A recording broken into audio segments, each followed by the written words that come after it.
There are so many different levels of what I just said that could be innovated on, though. Yeah. It could be like Whirlpool comes along and says, hey, I'm going to sell Whirlpool refrigerators into this certain zip code. And because I have some relationship with this rural electric cooperative for a discount on your bill,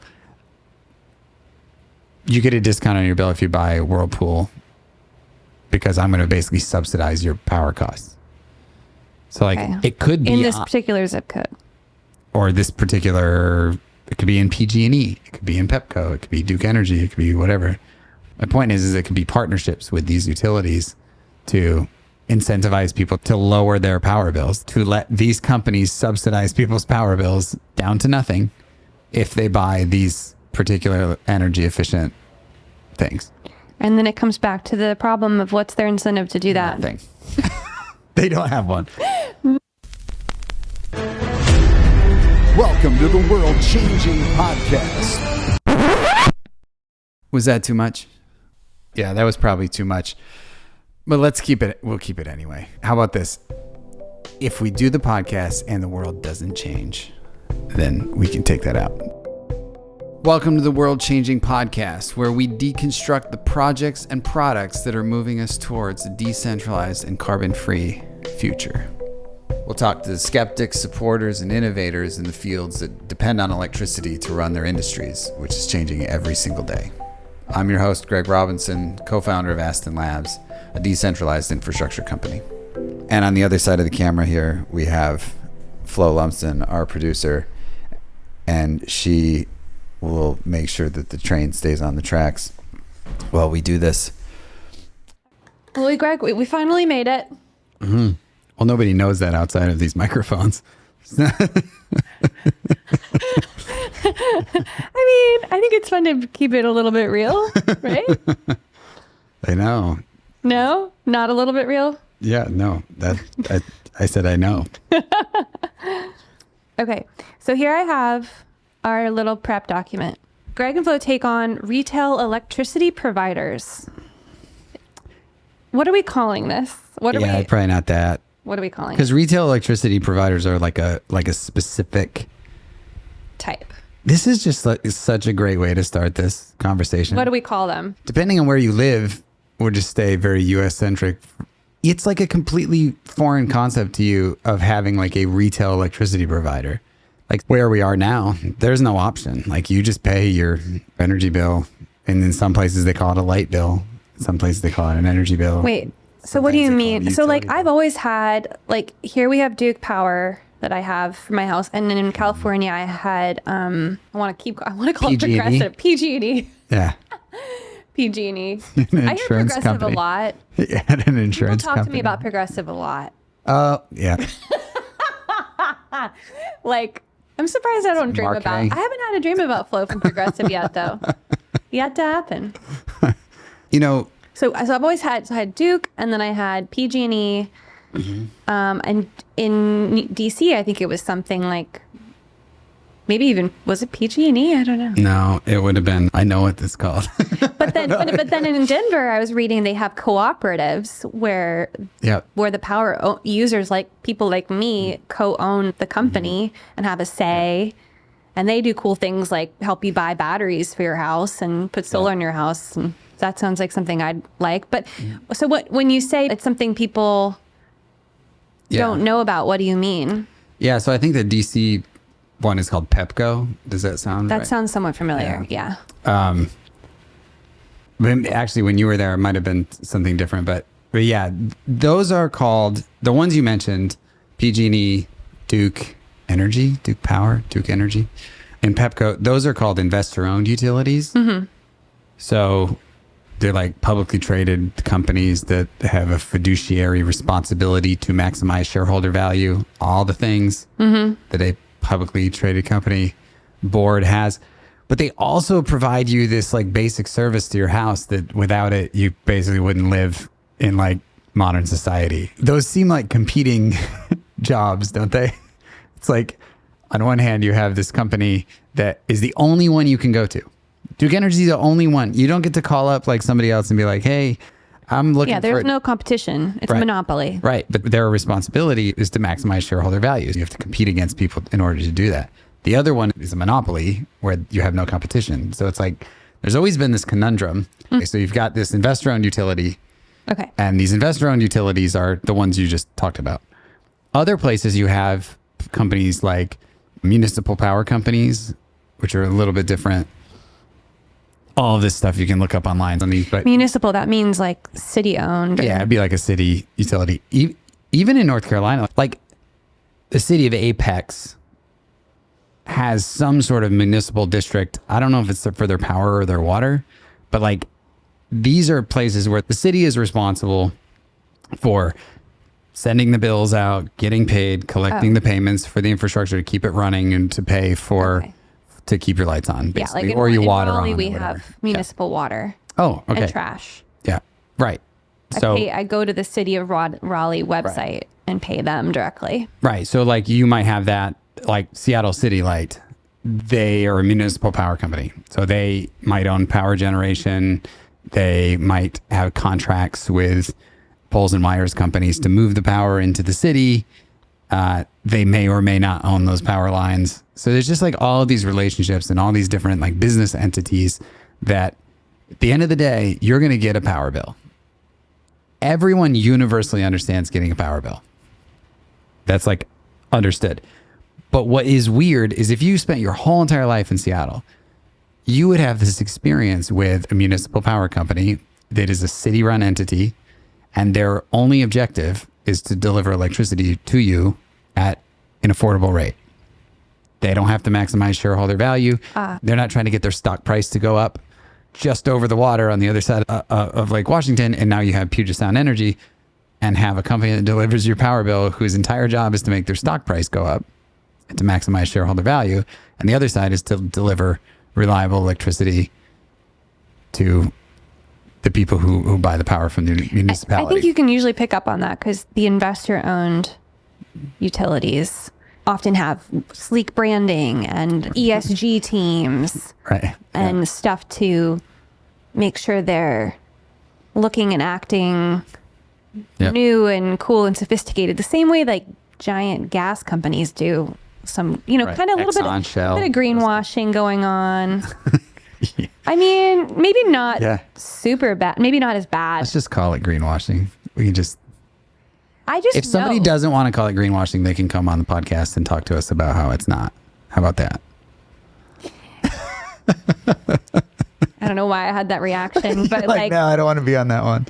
I'll take that one. I met a guy when I lived in San Francisco who worked for PG&E, and he was on their sustainability team, and he was very authentic in his pursuits and had studied sustainability. And I met him and talked to him, and I felt like he was a trustworthy, authentic person. Yeah. And I think he probably did make some impact there. And there, it's California. The culture there is to care about those things. But I don't know. You just always wonder how much of this job that they've hired for is to make sure they look like they're doing the right thing, and how much of it is like they're really listening to him and he's an important part of the team. Yeah. It could be a little bit of both. Probably is a little bit of both. So pretty much everybody I've ever met who worked at a utility has been great and awesome. And like you said, they might even be on a mission, and they might just feel like the only way to get PG&E to like completely get rid of fossil fuels is to work inside of PG&E to try to get rid of that. Yeah, I'm sure that is somewhat true. Yeah. I think the trouble is we've known each other for long enough now for you to know that I'm always thinking about the incentives. Like what are the people? No. It's like what are the people incented they have to make money, and they also have to look good doing it. Right. And if they don't, then if they don't maximize shareholder value, then their stock price tanks. If their stock price tanks, they can't get their cost of financing goes up, and they can't buy as many assets, which means they can't make as much margin and they can't grow. And then they might not be able to upkeep their equipment. See where I'm going with this? Yeah. Kind of maybe what has happened. Everything in our economy is based on profits and your credit score and your profits, right? So, with these folks, it would be like not so much maybe credit score, but credit worthiness. Like if you go to if PG&E goes to a bank and they have like a AAA rating on their stock, and it's like no brainer. Now, as soon as that rating starts to go down, all of a sudden they don't get the same rates they used to be able to get. Yeah, so you have to have empathy for, they're just playing the game within the game that has been created. Yep. It's not like they can rewrite the whole game of the economy as one company. Yeah. I told you I was going to keep going back to Bill Nussy's book. I guess there's sort of like a cascading level of books here, because I think before Freeing Energy, there was The Grid.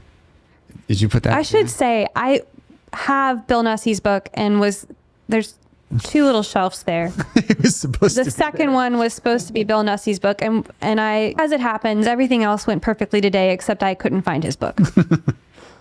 But I did have this one. So Gretchen Bakke, I'm not even sure if I pronounce her name right, but in this book talks about how we got here, like what's like the human story of how we got here. Freeing Energy kind of reiterates that. Basically, a long time ago, this guy named Samuel Insull was like, kind of. So we're jumping into this? Well, I'm going to come back to your question in just a second. Okay. So I'm so impatient. Yeah. I want the answer and I want it now. Daddy? It is going to be Blueberry? No, it was just Chocolate Factory. That's right. That's where I was pulling from. Okay, go ahead. Was that? Yeah. I want the blueberry. What did she want? I don't remember. Well, she ate a blueberry and she became a blueberry. So I think she wanted a blueberry. Yeah, she wanted the blueberry, the chewing gum dessert or whatever it was called. I had this feeling that there was some kind of squirrel involved. That's what this whole topic feels like. It's like there was a squirrel involved here, and we chased it down the road. So back. Yes. We're both AD. So Back to I was gonna say, like, so Samuel Insull is credited with coming up with this concept where utilities there should just be one set of wires going down the road, and there shouldn't be multiple utility companies delivering electricity to you. That started a really, really, really long time ago, and pretty much nobody argued that, like, for a very long time. And our situation looks a lot like that today. So you have these municipalities, and you also have another group that's kind of like a municipality, which is called a co-op. A lot of times those are rural electric cooperatives, and those are kind of the same. They have a bunch of members like a co-op does, and those members pay dues, and the job of the electric co-op is to keep the lights on and to make the necessary investments to keep the lights on for people, and then those people pay a power bill.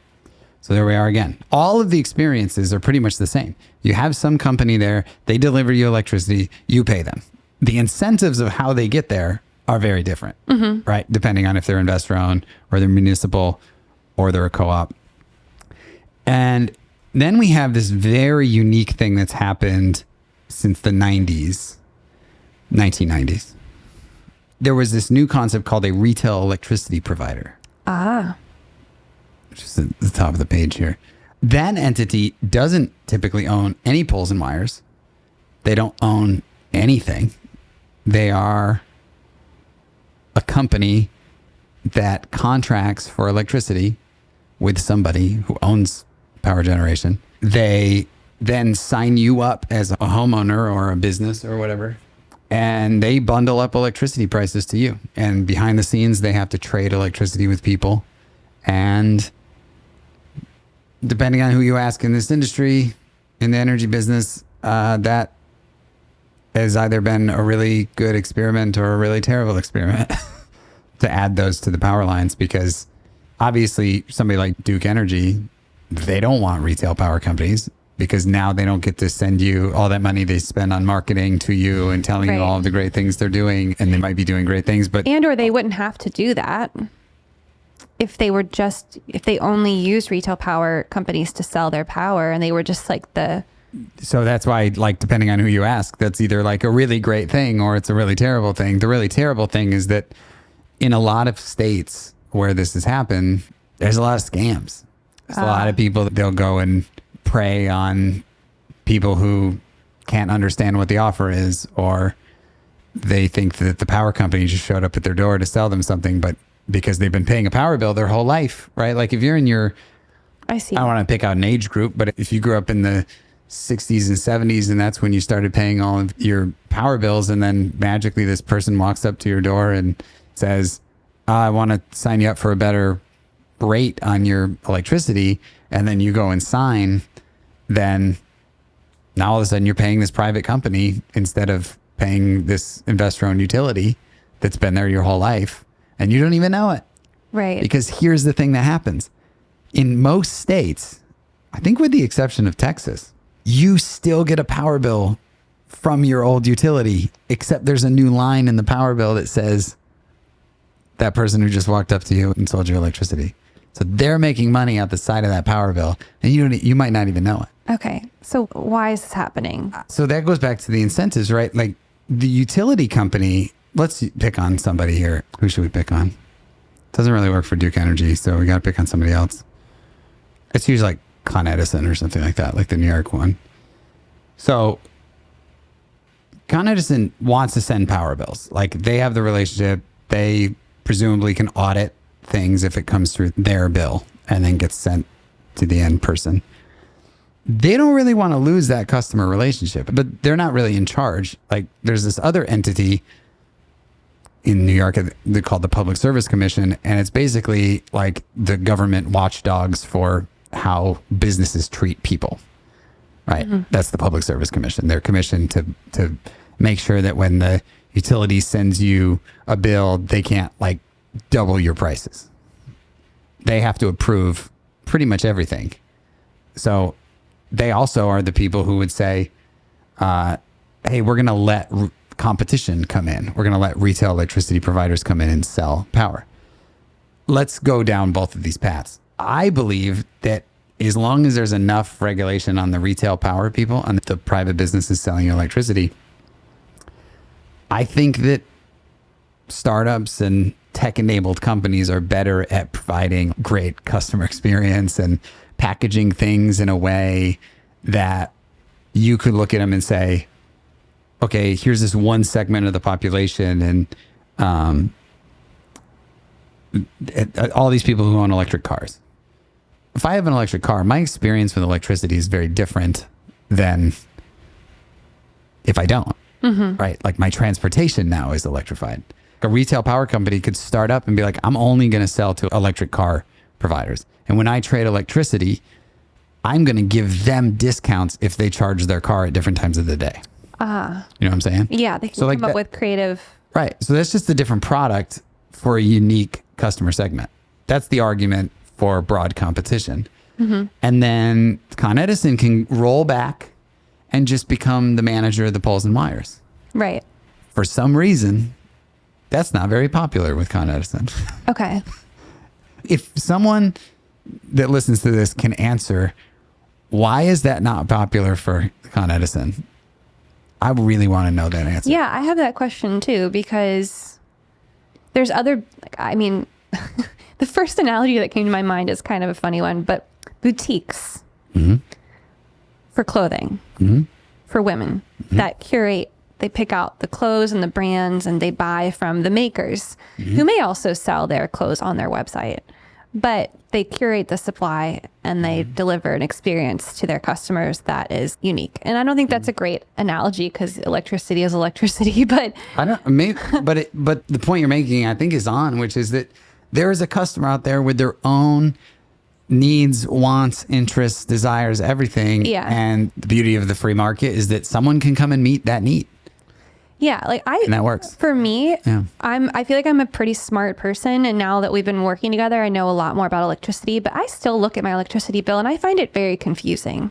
I don't think it should be. And they've got all these nice graphs and I'm like, they're obviously trying to explain to me what's going on, but it's just not registering for me. So you would probably be one of those people that'd be like, if there was a my demographic friendly power company that would just, even if maybe they charge me a fixed monthly payment, or maybe they have a fixed rate, or maybe they offer me like... I would love a fixed rate. Or maybe they offer me some solar panels and then they roll up my power bill for me. There are people who have tried to package these in different ways. I being one of them in the last company that I was working on. Drift. have we talked? I don't know if you're talking about Drift, but yeah, with Drift, I was like, I and all the people who work there, like we all ran into these issues of like, well, it's really hard. It's really hard in the power bill world to innovate that much for the reasons you're saying. It's like, at the end of the day, I just have to pay the thing. And we won't go to this now, but I do want to talk about what is the actual right user experience for electricity, which after a decade of working on that, I have some pretty strong opinions about what the proper experience should be. Do you want to talk about that? Yeah, in a second. Let's do you want to go back into the history a little bit? Well, I think setting up this idea that it's like, okay, let's go back to the top. So we now have these 4 entities, right? We've got this investor-owned utility. IOU. We've got this municipal power company, this rural electric co-op, and then we have these retail electricity providers that really are just like, there are so many analogies to these in actually other industries, like in cellular, you might have like Boost Mobile or something like that, where it's like they're a carrier, but they're not like a poles and wires. They're not a cell tower company, right? They run on other people's networks. I don't know who Boost runs on, but like Boost and Cricket and Mint and all these things, like they all run on other people's infrastructure. And so that had to get opened up. That had to be allowed, right? We could very well still be in that world where one company owns your telephone plan, but we're not anymore. They opened that infrastructure up where it's like you could now own infrastructure and provide an end service to somebody, but you could also resell or you could sell wholesale services to somebody and then they could package it for an end customer. Right. Pretty much every industry does this except for electricity. Yeah, like I literally think the only mobile one. phones is a really good analogy because you pick the phone that you want, which could be the thermometer or or it could the be smart meter on the outside. The smart meter Yeah. on the outside of the house. Like the product, that could be more optionized. And then, you could have the business plan. Nowadays, it's mostly a standard rate. You don't pay for minutes anymore. Right. Yeah. Unless you really want to. Yep. Which most people don't. We could do that the same with power and have the same power bill. And because as Gary said in our last episode, whether you use the infrastructure or not, it's there and it costs what it costs to have the grid that we have. Yep. And it seems like they could come up with like square footage maybe based or, I don't know. Yeah. This gets into like all sorts of philosophical questions of like, well, you don't really care about innovating if you don't have any competitors. Yeah. Like, what's the point? Right.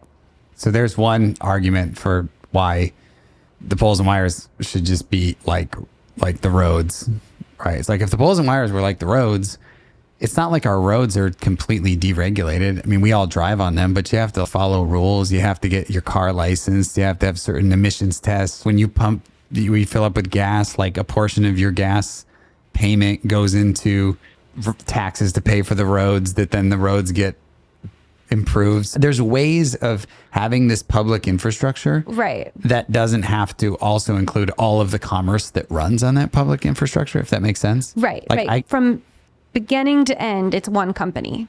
Right.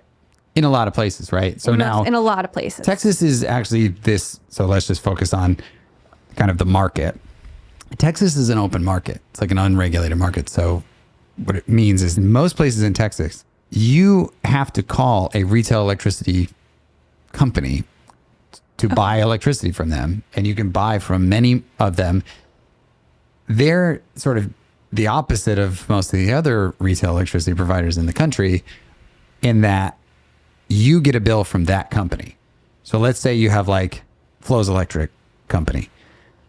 Flows Electric Company is operating in Texas. I move there. I say, oh man, I really like this branding. This is great messaging. And I like the company. I like the rates, everything.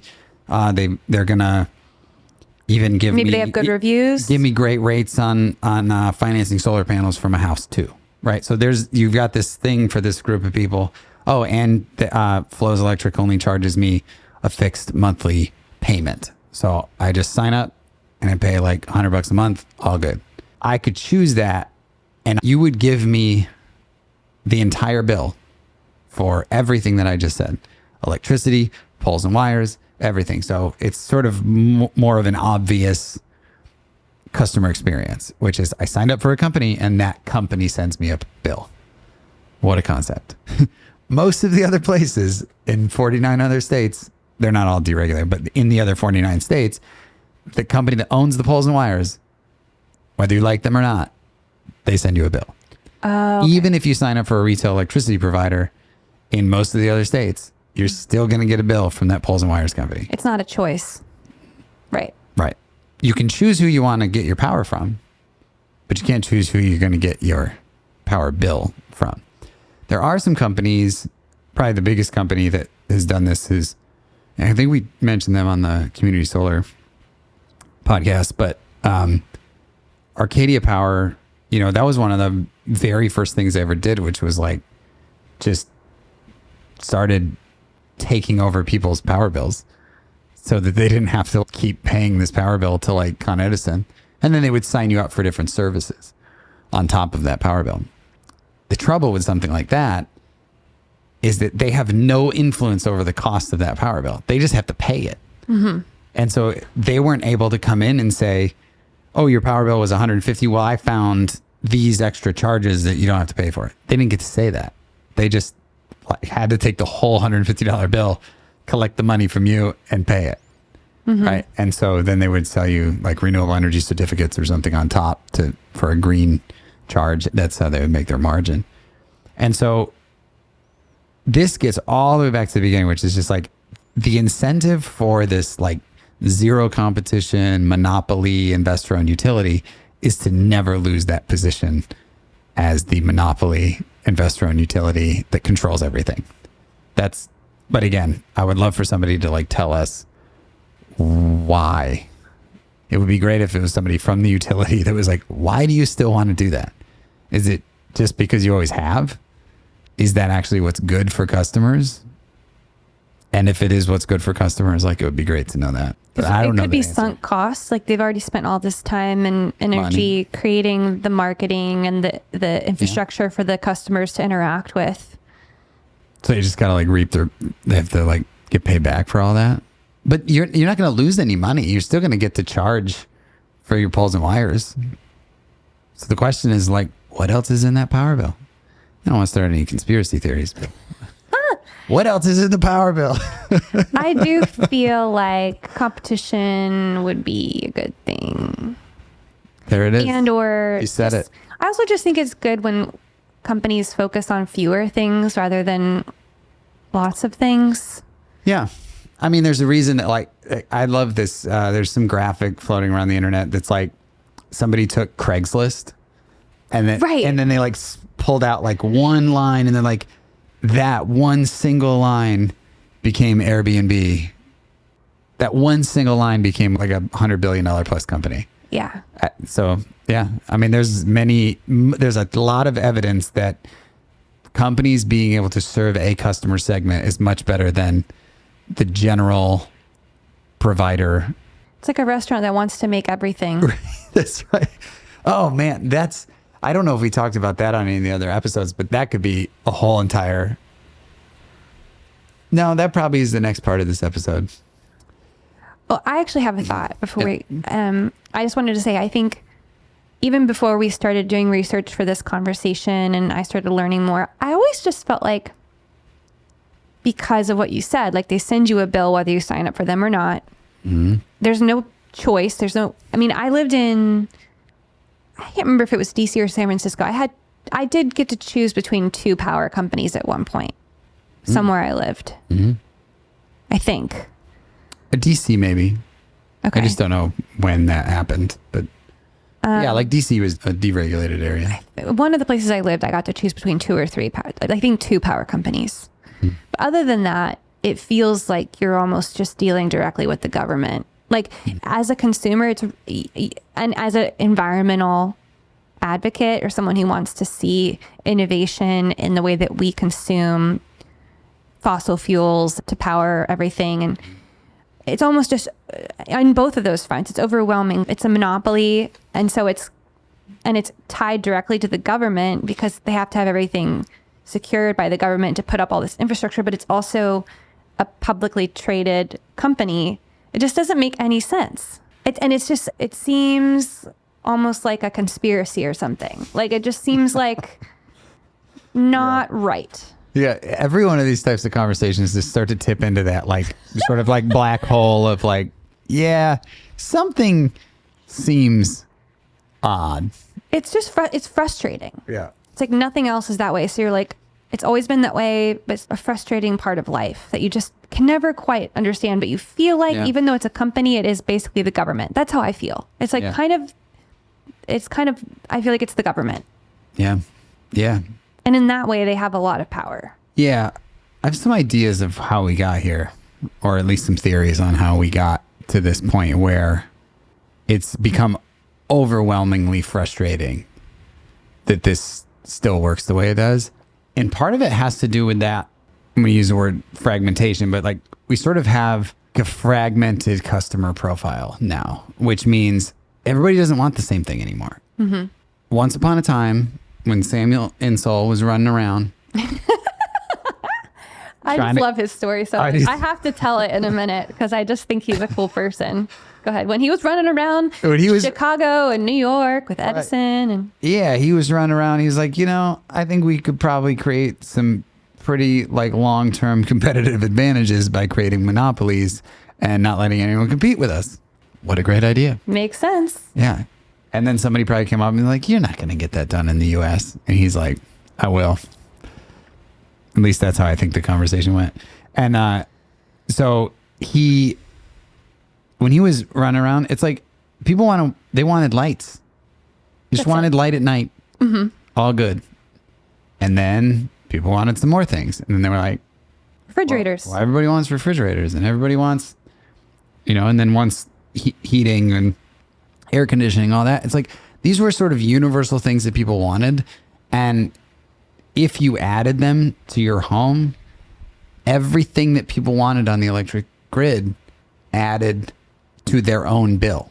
Mm-hmm. If you add electric car charging to the grid, or you add like a data center to the grid, or you add solar panels to your own house, or you add geothermal heating to your home that also generates electricity. It's like now you're starting to move into this weird phase where it's like what you do on your own place now is starting to have a broader impact on the grid. Mm-hmm. I think Ed and I talked about this in an episode. Like, it's like Power 3.0. Yeah, Samuel Insull was like, we're just going to push power. We're going to build stuff, and the more different types of users and different types of assets we can add to this grid to use the power, we can build one plant and serve a whole bunch of different types of customers. Then we can add another one and we can serve a whole bunch of different types of customers. Well, that all started to move into the world where it was like, what happens if somebody else builds their own power plant on their house or on their building? Mm-hmm. Well, how does that business model work? In lieu of anyone having a good idea of how that would work with the power grid, we just stuck with the same idea. We just let Duke Energy still send a bill, and then we'll let this monopoly figure out how to deal with that. Even though for 100 years, they haven't had to figure that out. Like these monopoly utilities never had to know about how to deal with somebody pushing power back at them. What am I supposed to do with it? As Gary talked a lot about that. So I think it was just, that's why it's become overwhelmingly frustrated, is that the power bill customer profile looks nothing like the power bill customer profile even from 10 years ago or 20 years ago. We're doing everything electrically. Yeah, and the more electrically a word? Electronically? I think probably electrically sounds good enough. Yeah. Yeah. Electrically. I mean, everything. Yeah. So we're not just doing a couple of lamps. Couple of lamps. Yeah. We're like, I mean, you're sort of like pushing it back. You're pushing it back in. And once that starts to happen, and now we're talking about like, oh, now we want to push it back in. And there's been this phrase for a long time, which is like, what if we want to sell it to somebody else? Like, what if I, as the commercial building, want to sell it to my neighbor? Am I allowed to do that? Can I back up for a second? Because I feel like you brought up two big points and you're kind of overlapping them. And I feel like the first point was we have different power customer profiles than we did, especially like data centers, businesses that run on tons of electricity, blockchain technologies or Bitcoin mining. Bitcoin mining. Yeah. That's actually a really good point. Bitcoin mining is something that many people don't want on the grid, and yet it's there. So we've got. It's like, who adds that capacity? And then the other customer profile you mentioned, other than data centers, Bitcoin mining, like electric car charging, like a garage of electric car charging, where it's like, you go, like everybody goes there to charge their car. Obviously, that's going to be like a big suck on the grid. And those customers are unique from all the different little homeowners or even small businesses that might need electricity. And so we have this giant difference between various customers of the electric grid that could be addressed in a new and different way, right? Not even they could be, it's like they should be. They probably should be. Yeah, that's my point. The reason it's gotten so bad or so annoying that we still just have the same one power bill is that, like, they have no incentive to innovate because they have no competition. Yeah. And so I have another idea. Hospitals, pharmacological companies that are doing drug development, and if they lose power, it could be worth millions or billions, or if you're a hospital, it could be worth lives. That's a good point. Yeah, like reliability. Now that we run so many things on electricity, so we could have a need for private utilities that come in to supply those unique customers who need either a ton of power all the time and they don't want to be sucking that off the grid because it's just makes the regular grid unstable, or it's not, I don't know why it's. Well, it's like what Gary was, it was like what Gary was saying. It's like, if you want it for 10 minutes a year, we got to build the same grid for 10 minutes a year that we have to build for 8,000 hours a year. So if the utility needs this like really high reliability and they want to build like a private utility around them, well, if they need that big grid for 10 minutes a year, then the big grid has to build all of that capacity to just sit there and wait for them to need that. 10 minutes is probably too low. Let's call it 20 days, right? Instead of 10 minutes. 10 minutes is easy with generators and stuff like that, but batteries. But the point is, it's just that we could probably sit here for an hour and just pick out these new customer segments, customer profiles and or personas. And I was kind of blurring the line there between a buyer of power and somebody who's going to do both. And I just think that the new customer profile is going to always do both. Okay. I mean, maybe you live in an apartment and you probably won't do both. But if you're a homeowner nowadays, like, you probably going to get my power went out twice this week. Did it really? Yeah. Oh my gosh. Yeah. So, you know, I'm probably going too far into like the user friendliness, and we're not even talking about the fact that, like, and the point you brought up is a great one, which is different reliability profiles. Like, you might be okay financially if your power goes out twice a week, but there are some people that would lose a lot of money with their business if their power goes out. So all this sums up to, sorry to jump in, but like, I'm getting a big surgery probably in about a year, and I've never had a big surgery. It's like an 8-hour or 6 to 8 hour surgery on my jaw. And it just occurred to me last night that I want to check on wherever the hospital is. I want to check on what kind of backup power they have. Because the power went out. I lied. It hasn't gone out twice. It went out once this week, but it was for 4 hours. I thought it was going to go out yesterday, so I put that mentally in my head, but it didn't. Okay.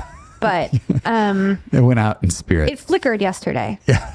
And that scared me. That's it. Yeah. But no, it occurred to me that, you know, if I'm going to be under the knife, under anesthesia, where they're checking my heart rate, and that's all electronic, needs electricity, I'm going to look into the backup power supply. But that's a great example. Like, hospitals typically have that kind of redundancy. Because like you said, life and death. But yeah, I mean, there's so many more power outages now than there were 20 years ago, which seems wrong. It seems like as we get more advanced with our technologies, it should become less rather than more. And so I think that's why it's gotten so frustrating, is like we now have all of these different both generation, like power generation options, and desires to produce, desires to consume. Our products are so much better than they've ever, like in terms of like the interfaces that we expect. And some customer, I mean, I'm still holding off on, I don't want to talk just yet about the actual power bill itself, but because there's so many different types of customers who have different types of needs, it's going to be very hard for the utility company to maintain that position. And so at some point it's going to have to be like, those companies just need to get replaced. Maybe we can put this in the notes, but we should find out what the mechanism is if you wanted to replace Duke Energy. Like, what would it take for them to actually get unseated? There is some mechanism by which they could be, but it could be like, you know, you need to get like so many votes or something like that, or get a petition. But it would be interesting to know, because if they're not going to meet that customer demand, somebody has to come in and do that, you know? So just for me, so we talked about these unique new customers that are sometimes, what are they called? High profile, high require. They need high redundancy. They need high redundancy and versus regular homeowner. Or high reliability. High reliability. Yeah. So that's a new thing. And the other new thing is we want to put more green power on the grid, and we've got all these cool new innovations too, like small modular nuclear reactors that are the size of a home that could power a whole neighborhood. We've got solar panels you can put on your house, solar farms, geothermal, all this stuff that's coming in that needs to be connected to the grid or could be used to power one of these high-end users or whatever. I don't need a term for that, but critical users. Critical industries. Power critical. Like, yeah, where power is mission critical. Mission critical power consumers. And so those are two different things that have changed. My view of it is just that, like, because clean energy is so much more closely related to like telecom, in the sense that it's all technology. You look at the cost curves of deploying a kilowatt hour of solar, like how cheap that is now versus what it was 15 years ago. Yeah. I mean, all of this stuff is coming down. It's like getting cheap. As the capacity gets larger, it's getting cheaper per unit. That's not happening in gas or coal or any of these commodity fuels. Those are extractions that you still have to do. If you have a gas pipeline that's coming in, you can put a generator there. But if you don't have a gas pipeline that's coming in, I'm not bringing a tank of gas to my house anymore, or a tank of oil to my house for my heating. Like, I don't have gas at my house. I don't either. It freaks me out anyway. So there you go. So it's like you're starting to see all of these things are like customer profile shifts. And I think that evolution is just like everything gets smaller, everything gets more modular. It's going to be able to go places that the utility is not going to be able to control anymore. But there's going to be a lot of tension and a lot of frustration until we get to that point. All of these different types of utilities that exist and all of those things, and like how they're not really meeting it's like the evolution of that. The thing I've been pushing off is like, I just don't think any of us should pay power bills anymore. Like, I just fundamentally don't believe that.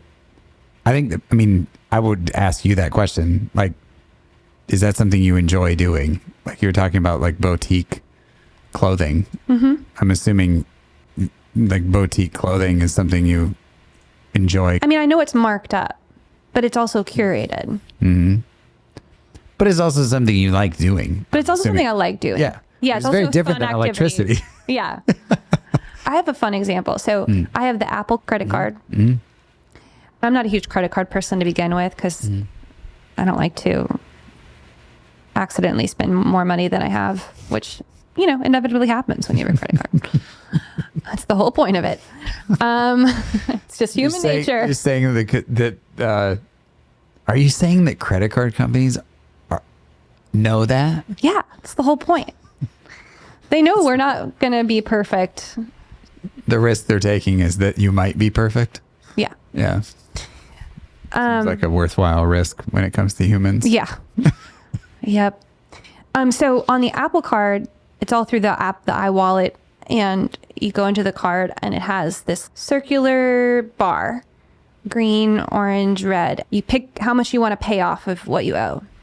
And if you get into the green, it's like, if there's any interest, it's like a super small amount, like $7, $6, whatever. Mm-hmm. You see exactly how much interest you're going to be charged based on what you pay.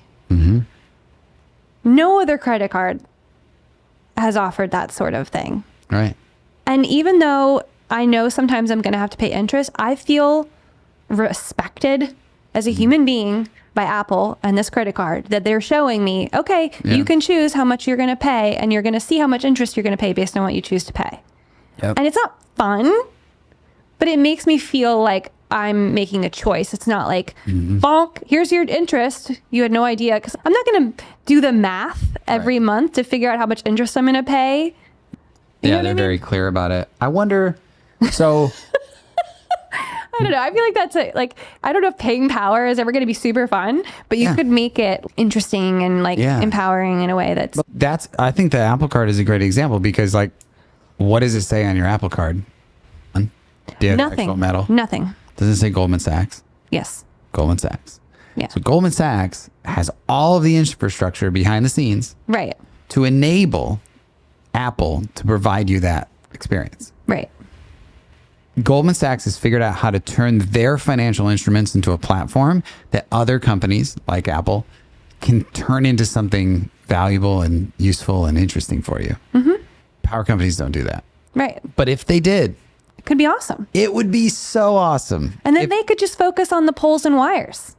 Right. And not being great marketers and great communications people for the Dow or I don't know. It's funny how I'm trying to think of some other companies that do that. One of the best ones is cloud computing companies, AWS, Azure, all of those people. They market, but they market to companies. They market to people who, like Ed, our CTO, they want him to use their servers. And, Ed wants to build a product to deliver an experience to Aston Labs customers. And so he goes and finds this gigantic physical network of infrastructure. These are buildings. These are buildings with operations and people who work at them. And they're a utility basically now, right? They're like a computing utility. And Ed goes in and says, I have a thing that I want to deliver to the customers. And so I'm going to rent a little bit of this. And it's up to AWS and Azure and those people to create the software interfaces that are necessary for people to run their businesses on top of their infrastructure. Mm-hmm. Utilities don't do that. They don't think of the end user as someone who has an application that they're trying to build. Yeah. You know what I mean? They think of them as somebody who needs electricity. Yeah. If AWS thought of Ed as somebody who needed cloud computing, they might not build a whole bunch of really cool software to make it easy for Ed to use their infrastructure. Mm-hmm. So it's that's just something that's totally missing from the utility business. Now, if a private company or some startup wanted to go and build that middle layer for the utility doesn't have any competitors, so they don't really care. So they can be like, nah, all good. We're kind of getting back to the invisible barriers that nobody really knows why they're there, and nobody can truly. I really want somebody to tell me why doesn't Con Edison or Duke Energy, why don't they want to open up their platform for innovation so that startups can just build the future of energy on top of their infrastructure? Maybe we'll have somebody from Duke Energy and they can tell us. You know anybody? Not yet, but I can find somebody. I can find them right now. I got LinkedIn. That's what I do on LinkedIn. Send them a message right now. No, I don't get too crazy. Okay, so this has been on my mind for I feel like a decade. I still maintain that the best consumer experience for electricity, for your Duke Energy bill, is that you don't have to pay it. There's so many things that would go into you not having to pay for that. Mm-hmm. And I'm pretty sure the only way that you wouldn't have to pay for it anymore, And when I mean pay for it, I don't mean that they don't get paid. I'm just saying you don't have to like be the customer. Yeah. Like to be able to watch Netflix. At the end of the month, you don't get a bill from AWS that says, thank you for using Netflix. Now pay for your cloud computing bill. You don't do that. Netflix says, no problem. I'll pay for AWS so that you can watch Netflix. And that $16 a month that I charge you per user, that's going to pay for all of the things that I paid for to get my application to you. So let's think of some of the things that you use in your life that consume electricity. Those, to me, in my mind, they're applications of electricity. You nor I want electricity, just like you nor I want cloud computing. Right. We want the thing that uses cloud computing to make us have cool stuff. We want the thing that uses electricity, these lights, those lights. The refrigerator. We just want those things. So could there be a tax on those things that goes to pay the electricity bills? Could be a tax. But it's not even just to pay the electricity bill. It's literally to build and maintain the infrastructure that's necessary. Right. Does it even have to be like now if we get off of oil and onto more and more sustainable, cheaper, solar's cheaper than oil. Mm-hmm. Reliable solar is batteries are expensive still. Well, they're not that expensive anymore, but yes, I see your point. The solar on its own is not the equivalent of a gas-fired power plant. Could there be an energy tax? I think the trouble with that is just like nobody would want tax. Like, do you say that word tax and everybody's like, nope, give me that power bill. Like if you were going to build a new tax into something, I think you'd have a hard time getting the constituents to say, sure, add taxes. Maybe not. I could be wrong. Taxes are hard. New taxes are hard. So what do you? They've been trying to do like a carbon tax for a long time. I don't know. Maybe those companies pay. But it would be in replacement of a bill. When you're saying tax, are you saying that a tax we would pay or a tax that the company? I think it would be hard to say that you're gonna have a new, like instead of there just being sales tax on your refrigerator that you buy, there would also be an energy tax. I think that would be a hard sell because now you're taking people who maybe they need a refrigerator to store food, but now you add this additional cost. It would only take 5 or 6 years for people to forget that they got a free power bill. It would work day one because the power bill would go away and they'd be like, I don't have to pay a power bill anymore. I'm saving all of this money. But what if they paid it all at once? Like a sales tax. Well, that's what I'm saying. If you raise the price of refrigerators, I don't know. That would be a hard. I just want to get rid of recurring fees. I hate recurring fees. Yeah. I'd rather just pay. By the way, my argument is not right. I'm just testing. Spitballing. Okay, what is your idea? Your idea is to pay per appliance. Not even saying that you and I should have to bear the brunt of that. I'm just saying that the cost that... But it would come back to us. I mean, they have to cover it somehow. Maybe. They have to cover it somehow, but it may not. But the price of a refrigerator is the price of a refrigerator. So if somebody said, I'll make a little less margin. I don't know if this is still true, but I'm going to say it anyway because this is our podcast and we can say whatever we want. I believe that the total price of electricity for this phone in its entire life is $12. But if you were to say, like, I don't know, what's the total, this would be a fun math problem. What's the total cost to have 100% clean energy grid run 24/7 with very high reliability for the United States?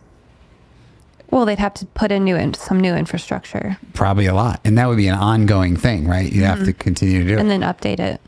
Right.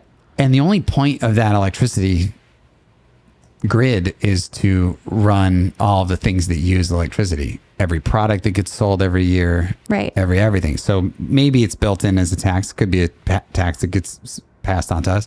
But that's an opportunity for those private businesses to take that cost and make it better, right? Like with us, like if we use cloud computing for our software application, we are trying every single day to build our applications as efficiently as we possibly can to lower that bill, right? Because the market will only bear a certain price. So like Netflix can't magically say, oh, cloud computing bills went up a whole bunch, so now I'm going to raise your Netflix bills by a whole bunch. If Netflix then loses 25%. Wait, so you can build your application in a way that it uses less server space and then you pay less server space? Yep. How does this apply to... So you're saying if the company that made refrigerators had to pay for their own electricity per unit, they would try to be more efficient. Correct. Okay. It changes the incentives and puts it on the person who designs the thing. That makes sense. To make them make it cost less so that they can lower the prices and beat their competitors. Just an idea. I don't know. Yeah. No, I think that's an interesting idea. I'm just sort of sitting here in this room and I'm like, could you imagine pushing that rock up a hill? What I just said. Trying to get the whole industry to be like, oh, why don't we just change the entire way that power gets paid for and push it on the companies that sell into the area. There are so many different levels of what I just said that could be innovated on, though. Yeah. It could be like Whirlpool comes along and says, hey, I'm going to sell Whirlpool refrigerators into this certain zip code. And because I have some relationship with this rural electric cooperative for a discount on your bill, you get a discount on your bill if you buy Whirlpool because I'm going to basically subsidize your power costs. So like it could be in this particular zip code, or this particular, it could be in PG&E, it could be in Pepco, it could be Duke Energy, it could be whatever. My point is it could be partnerships with these utilities to incentivize people to buy, to lower their power bills. Like, is there a scenario with enough power appliance partnerships for you as a consumer, if you had all of the right appliances in your home, the right heat pump, if Duke Energy had this partnership with a whole bunch of these companies, and then one was a heat pump and one was a refrigerator and one was a Philips light bulbs or whatever. So these companies do the partnerships with the utility company. And then if you had all those, there would be sufficient subsidies that you could get your power bill to nothing. That's how I would do it. Again, this is just like Duke innovating. Duke would have to go to those people and be like, I'm willing to let these companies subsidize people's power bills down to nothing if they buy these particular energy efficient things. And then it comes back to the problem of what's their incentive to do that? Nothing. They don't have one. None. Right. So, but that's how I always think about it. And there's so many different ways. Maybe the government could be like, if you can get people's power bills down, we'll give you a tax discount. I know, but they're basically part of the government. That's what's so confusing. I know they're not, but it just feels like they are. Another way is if the regulators allowed Duke Energy to make more money, more profit by buying, maybe that, but by what if you only bought for any electricity you bought from inside of your network? So buying our rooftop solar or whatever, if you allowed Duke Energy to make more profit if they bought from their own customers. So if they bought energy or services from their own customers, they could make more profit. That would be an incentive change. Because right now, they pretty much only make money by building new stuff. Think about that. If they only make money by building new stuff, and you say, I want to build solar panels, they're like, but if you build stuff, how am I going to build stuff? Yeah. I don't really like that. So if you flipped it and said, you can make more profit, well, then you, Flo, have to incur all of your own expenses. They don't even have to pay for that. They just make profit by reselling your electricity. That would change things. So you're saying if they bought electricity from me like they do with the net metering? Yeah, they do. They kind of buy it from you. They hate that program, by the way. Utilities hate net metering. We should have somebody on here to tell us why they hate net metering. Why do you think they hate net metering? Why do you think a utility hates net metering? Because it's just complicated for them. Kind of, but all they have to do is check your meter and say, well, you made this much. This is one math problem per year, basically, that they have to do. They have to like subtract what you made from what you consumed. Because they don't get to make more stuff because you're making more stuff. Because they don't get to make anything else. And what Gary said, which is they still have to be there for when the sun goes down. Right. They still have to have all the stuff sitting in the back room. Ready to fire up when the solar panels aren't in the sun anymore. Right. But they still have to pay you full rate. So that's why they hate it, is because it really doesn't even give them any credit for providing that backup. You just get to use noontime solar credit for your nighttime when the sun's not shining, which isn't how physics works. But I listened to a podcast. I wish I remember which one, but it had this dude on there that works for a electric membership cooperative in Denver, Colorado cooperative, paying for Tesla Powerwall installation in homes to improve resiliency. So because it's a cooperative and not an IOU, investor-owned utility, the customers vote and they get to decide how the profits are spent. And they decided to help their cooperative folks who wanted to buy a battery to improve resiliency on their home to do that. Yeah. And to bake that into the net positive impacts of having more resiliency in Colorado. I can't remember if I know they've had some fires, but they've been having issues with their resiliency of their grid. So they see the benefit of having not just solar on homes, but also batteries on homes. Because the people who are benefiting are also the people who are consuming. Yeah. So that changes the whole thing. The whole thing. Typically, when anyone complains about the power industry, they're complaining about investor-owned utilities. Like these rural electric co-ops. I mean, if you don't like something, you can rally the troops. Rally the troops. Yeah. That's why I'm really curious. It's like what it would take to get. If you wanted to replace an investor-owned utility, like what is the? Do you just have to rally the troops? I'm not really sure. Yeah. And how many troops do you have to rally?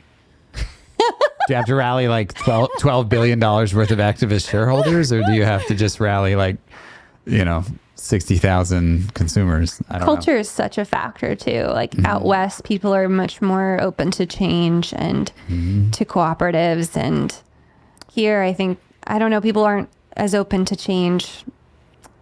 That's an interesting view. I wouldn't really know. I'm kind of You're a new import to North Carolina. Yeah, I'm the problem. I'm what everybody's talking. What everybody's talking about. All those West Coast people who moved into this area, but there are electric co-ops in North Carolina. Probably in the mountains. Yeah. See, culture. I actually wonder if, yes, I mean, rural electric cooperatives are rural electric cooperatives for a reason. When you get into the rural areas, you get much more, you get that culture where it's like, let's all sort of like band together and make this all work for us. There's more of a like, let's make this work for us. It's not as much of it's more of a community. Yeah. And so, but I'm trying to think, I thought that Touchstone Electric Cooperative is like here, like possibly like right up the road. They're a member organization of member organizations. They're like I don't know if they're the parent company or something like that of Rural Electric. Touchstone. But they are a huge consortium of rural electric cooperatives. And what's cool about that is all of these different programs, they can help to underwrite technology or put together different types of financing for their member co-ops. And I mean, they have their issues. I mean, you could go through and find North Carolina Electric Cooperatives. Building a brighter future for cooperative members and communities. Is that Touchstone? It was on the Touchstone website. They kind of help all of their member organizations to like vet out technology. Like I said, figure out these different programs that they can do to help their members. So I think the whole entire like theme of what we've talked about today has been incentives. What are the incentives and what are the incentives to innovate? Obviously the view at Aston Labs is that you're not going to fix this from the inside. You have to build, like, in order to decarbonize the grid, like, you have to build stuff that makes clean energy and stuff that consumes clean energy. And if you're just building stuff that makes clean energy and dumping it into the dirty grid, and the stuff that uses it is not really tuned in the way to use it, then it might not be great, because they might be building a natural gas plant down the street to deal with the reliability issues, like what kind of some of the stuff Gary was talking about. But I mean, all those things that we talked about, whether it's more creative ways for businesses to force the utilities into changing the way they do it. But again, I feel like it's just like a broken record of like, well, what's their incentive to do so? It's not really in their best interest to make things easy for customers, because that just costs them money, all of that R&D, everything that they would have to do. So how does something like the North Carolina electric cooperatives interact with Duke Power? A lot of times I'll buy their power from them. Oh, okay. Is that weird? It just seems to be missing the point. That was what I mean, sort of glossed over that when they have their issues. I mean, a lot of times these electric cooperatives, like, they might not own all their own power plants.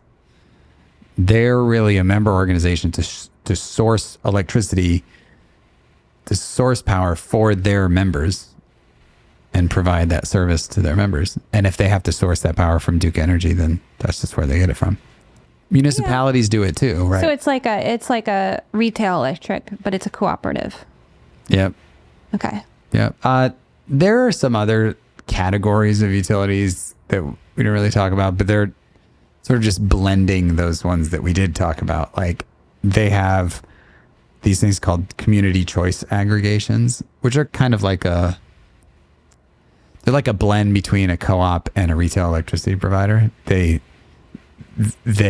apply for it with the regulators. The regulators have to approve it.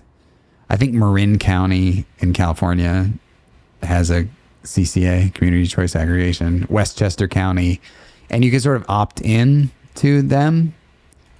And when you opt in, that community choice aggregator, whoever administers that plan, then has to partner with some sort of retail electricity provider or some utility to then source the power for them. But the point of this entity is similar to the point of the co-op, which is you represent the members. Mm-hmm. And they at least have an advocate to say, you know what, members, you don't need to go source electricity on your own, one by one. We're going to do it for you. That takes us all the way back to the beginning of our conversation, which is, what if like 40% of those people agree with the direction that things should head and 60% disagree with the direction that should head? It goes in the other direction. And so I think, I feel like this entire episode has been like, this is one big giant conundrum that someone has to completely... I'd use a different word, but it has the F word in it. So I won't do that. Although we are explicit on iTunes, because I'm sure we say some cuss words here and there. Really? Oh, I mean, I don't know. My mom would be so proud. Yeah, I agree. It's really... Doesn't Seth Rogen curse a lot? Doesn't Joe Rogan curse a lot? Yeah. Yeah. Okay. Seth Rogen, he curses all the time. They both curse a lot. Yeah, I think the answer is yes. It's just a lot of made up, weird, commingled business and government organization ideas that somehow basically get us power. Somehow.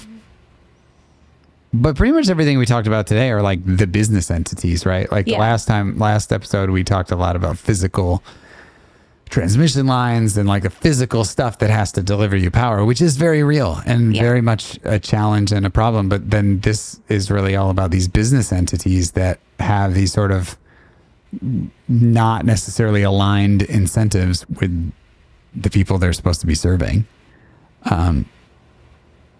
Unfortunately, I don't know what that like very pragmatic answer is to fix that from the inside. I would love to talk to a utility person, but then again, like they sort of have their marketing that they have to do. Right. And they're not necessarily going to be able to, maybe we can find like a X. disgruntled, like a disgruntled utility retired person, like past the NDA stage or something like that will tell us all about, if you're out there, find us. But yeah, I think in summary, you have all of these different ways that people provide electricity, and I'm just not sure that any of those entities are going to be able to get us to where we want to go with our clean energy future. So it's got to happen. Good luck, Aston Labs. Well, I mean, it's really just that the whole point of starting Aston Labs was like, it has to get fixed by a new infrastructure company. The existing ones aren't doing it. Mm-hmm. And they don't really have an incentive to do it.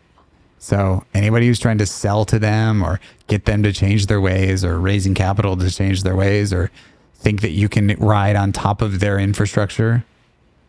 We tried that. Ed and I tried that.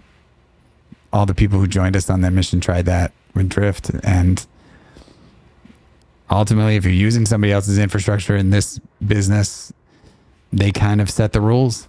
Mm-hmm. And so, yeah. Thanks for tuning into this episode of the World Changing Podcast. Be sure to follow us wherever you get your podcasts, iTunes, Spotify, YouTube, to hear the latest episodes.